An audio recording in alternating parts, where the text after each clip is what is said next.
అంటే ఇలాంటి getup వేయాలన్న అస్సలైన character అది. థియేటర్లో అయితే స్క్రీన్ చింపేస్తారో తగలబెడతారో తెలియదు, కానీ ఈ చుకేగానే సాలా మాత్రం దుమ్ము ఉంటుంది. గంగా జాతర శివ తాండవం ఆడబోతుంది. ఈ ఫైట్కి చాలా మంది ఎంజాయ్ చేయబోతున్నారు. చాలా రకరకాలుగా నరకబోతున్నాడని నాకు క్లారిటీ వచ్చింది. ఎందుకంటే ఇలా ఉన్నాడు బ్రో, నిజంగా అల్లు అర్జున్ గారిని చూస్తుంటే వేరే లెవెల్ అనిపించింది బ్రో.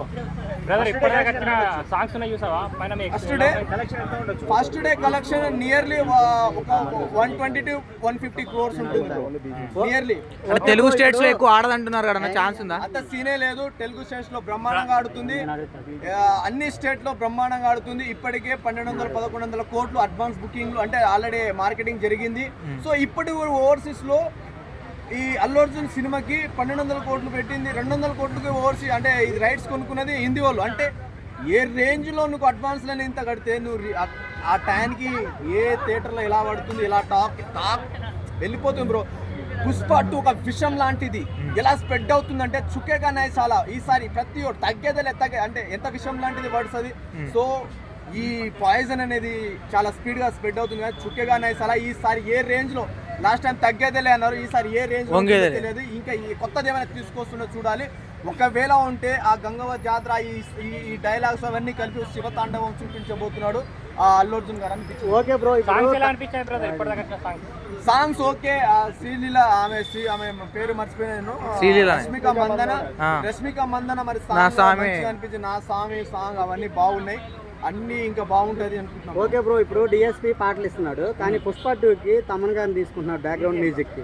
ఎలా ఉండబోద్ది అంటావు? మరి ఏమో బ్రో, ఇంకా తమన్ అంటే కొంచెం ఒకసారి డౌట్ పడాలి, ఒకసారి బాధపడాలి, ఒకసారి ఏడుపు వస్తుంది. మరి తమన్ గారు ఇస్తే మరి మామూలుగా ఇయ్యారు. తమన్ గారు ఒక రేంజ్ లో పీక్ స్టేజ్ ఇచ్చేస్తారు, లేకుంటే ఒకసారి డబ్బా రేంజ్ లో ఇచ్చేస్తారు, కొంచెం డిసప్పాయింట్ చేసేస్తాడు. మరి అంటే అల్లు అర్జున్ ఫ్యాన్స్ ద్వారా తిట్లు పడద్దంటే మంచి మ్యూజిక్, లేదంటే ఇక 2-3 సంవత్సరాల దాకా పెద్ద వారే ఉంటుంది. గంగమ్మ జాతరకి తమన్ మ్యూజిక్ అద్దరిపోద్ది, మామూలుగా ఉండదు.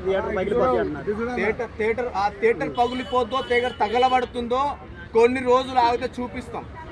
నేను చెప్తున్నా ప్రభాస్ అభిమానిగా, ఒక రేంజ్ లో శివ తాండవం ఆడబోతున్నాడు అల్లు అర్జున్.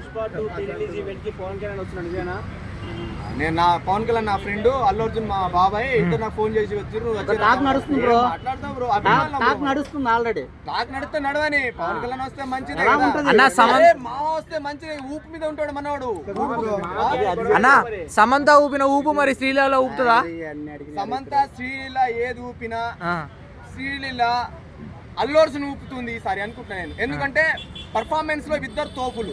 మరి ఎవరు ఫైనల్ లో ఎలా ఎంజాయ్ డాన్స్ పోటాపోటీ ఎవరు విన్ అవుతారు, ఆ సాంగ్ ఎలా ఉంటుంది, ఆ సాంగ్ ని సూటబుల్ ని బట్టి ఎవరు మెచ్యూరిటీగా డాన్స్ చేశారు, ఏ రేంజ్ లో పర్ఫార్మెన్స్ వచ్చింది. అసలు నా గంగవ్వ ఫైట్ అయ్యి సినిమాకి హైలైట్ బ్రో. దానికి 500 కోట్లు కొట్టచ్చు అనుకుంటున్నాను నేను ఒక ఫైట్ కే. నియర్లీ ఈజీగా 2000 crores, 2200, 300 ఈజీగా. పుష్ప 2లో అనసూయ క్యారెక్టర్ ఎలా ఉండదు? అనసూయ క్యారెక్టర్ ఒక విలన్, లాస్ట్ కు మరి ఏమైతుందో చూడాలి. దవడల వల్ల కొట్టించుకుంటుందా మరి అల్లు అర్జున్ చోట, లేకుంటే ఏం చేయాలో చూడాలి. మరి సునీల్ గానికి మాత్రం అన్ని పనులు రాలుతాయని చెప్పి ఒక్క క్వశ్చన్ ఒక్కటి ఇంకెన్ని అడుగుతావు? పుష్ప 2 గేమ్ చేంజర్ ఏది బాగుంటుంది రెండిట్లో? Pushpa 2 game changer. రెండు ఏదంటే మాస్ పరంగా ఇదని చెప్పాను కదా, ఒక విషయం లాంటి సినిమా అనేది పుష్ప 2 చాలా స్పీడ్గా వెళ్ళిపోతుంది. ఏ రేంజ్లో అంటే మతం ఎక్కిపోతాయి, ఇంకా ఒక రేంజ్లో వెళ్ళిపోతాయి ఇంకా cinema. Game Changer smart cinema. ఇస్మా టైలు ఈ బెల్టులు కట్టుకున్నట్టు వెళ్ళేటోళ్ళు. ఏది విన్నర్ అవ్వచ్చు అంటావు ఫైనల్ గా? పుష్పనే విన్నా. Okay, thank you. నేను ప్రభాస్ ఫ్యాన్ చెప్పాను బ్రో.